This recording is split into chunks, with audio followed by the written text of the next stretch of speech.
गोकुलनन्दन गोविन्द गोविन्द हरि गोविन्द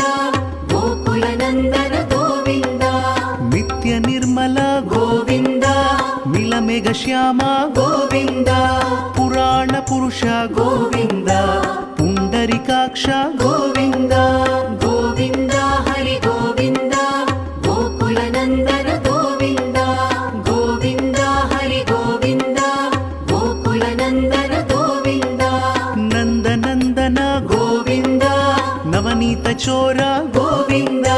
पशुपालक श्री गोविन्द पाप विमोचन गोविन्द